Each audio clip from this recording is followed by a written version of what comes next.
recording test things out. Alright, in this video we'll continue our analysis of laminar flow, and we are talking about laminar flow in a tube, and we're talking about horizontal flow that is fully developed, so it's a significant distance into the tube after the entrance to the tube, and it's at steady state. And we're talking about fluid that is moving slowly, so it's in a laminar condition. And what we're going to do is solve for the velocity profile in terms of the radius of the tube r, so any position radially in the tube, and in terms of the mean velocity. So we're going to end up with a parabolic profile that looks like this. And that profile is going to be changing in the r direction, and we're going to be solving for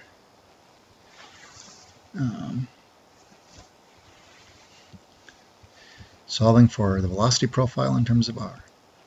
So last time what we did is we had derived this equation right here, which is the momentum equation in cylindrical coordinates for steady state, fully developed horizontal flow. And it relates the pressure gradient in the tube to the velocity along the length of the tube, which varies as position r in the tube. Now, we can integrate this equation in a relatively straightforward fashion, because dp dz, the velocity, the pressure gradient, is independent of r, the radius. So we can take two steps to integrate this.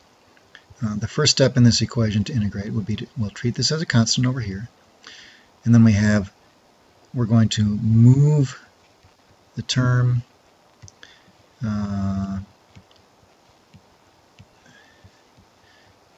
move the constant term in front over to the other side of the equation, and then we'll have d by dr of r dvz dvr. So we essentially have the derivative of this term here in terms of r.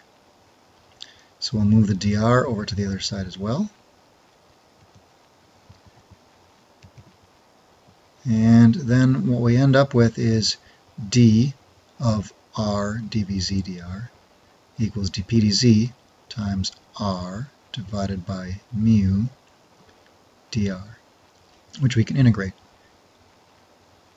And the boundary condition that we're going to use to do that integration is the fact that dvz dr is 0 at the center of the tube. So when we have our tube and we have some flow in the z direction, and we have a velocity profile in that tube, this central point here, you can see that's a peak. So there's symmetry at the tube center. dvz dr, this is the z direction, dvz dr is 0 at this point here. So that'll allow us to integrate for this term here. And then we'll need to integrate a second time.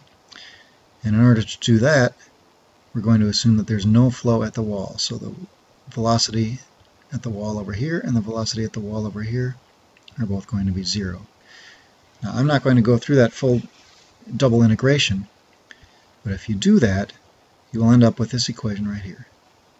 The velocity in the z direction at any point r, at any position r,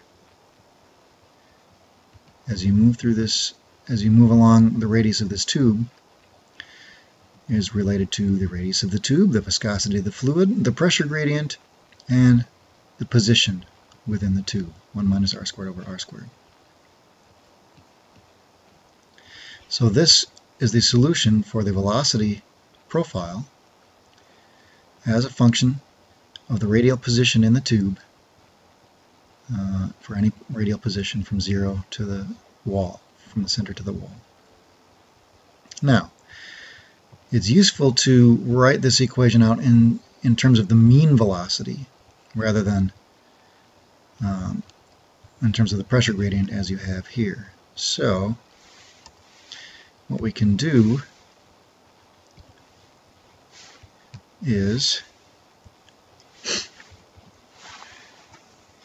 we can take our equation, which we just had, and integrate Vz over the tube cross-sectional area and then divide by the area. So what we're doing is taking that velocity at any position r, integrating over r, and dividing by the area. So this is what's called an areal average.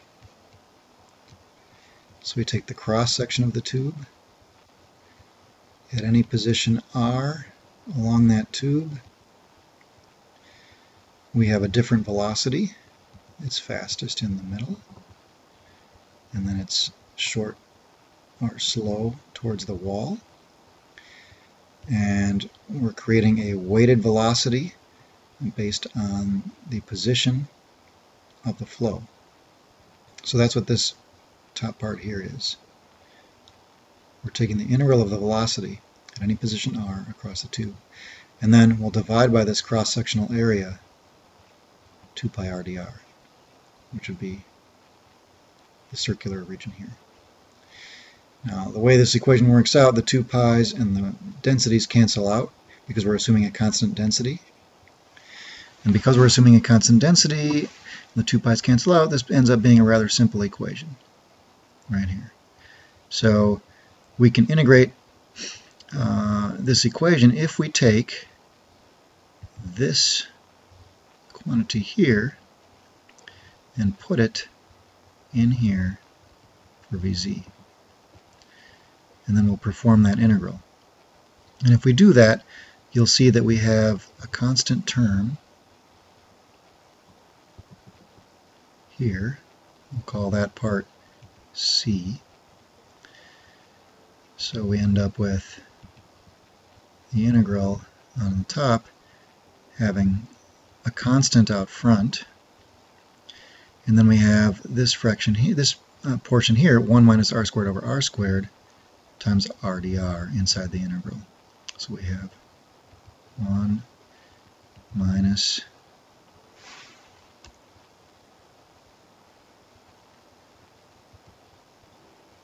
r squared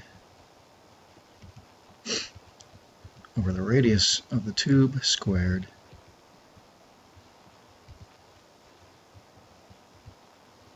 times r dr.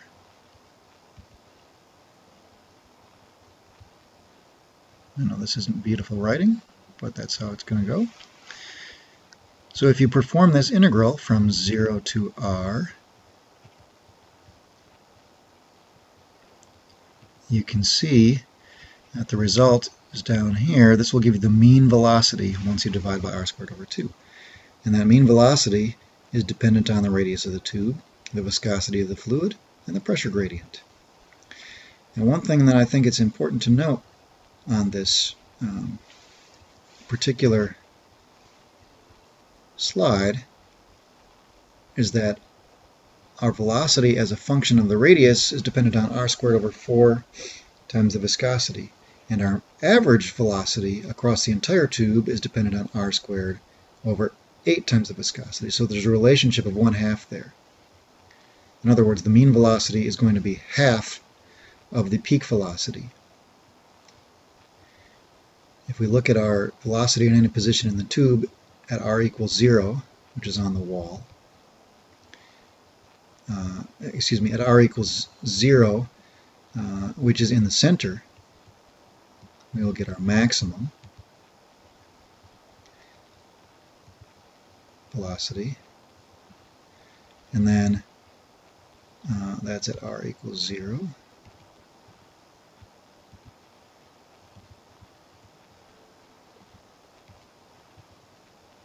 And then at r equals r, over here, we get a 0 velocity.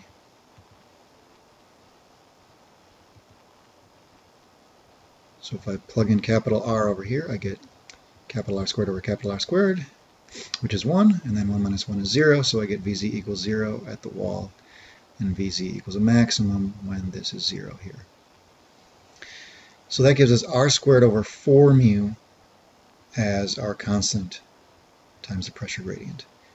The mean velocity is r squared over 8 mu. So again, the mean is going to be half of this maximum velocity. And we saw that with the average temperature for fuel pellet in a nuclear reactor, where the average for a cylindrical fuel pellet with constant thermal conductivity and no central void formed, we had the average temperature in that pellet being exactly half of the centerline temperature of the pellet.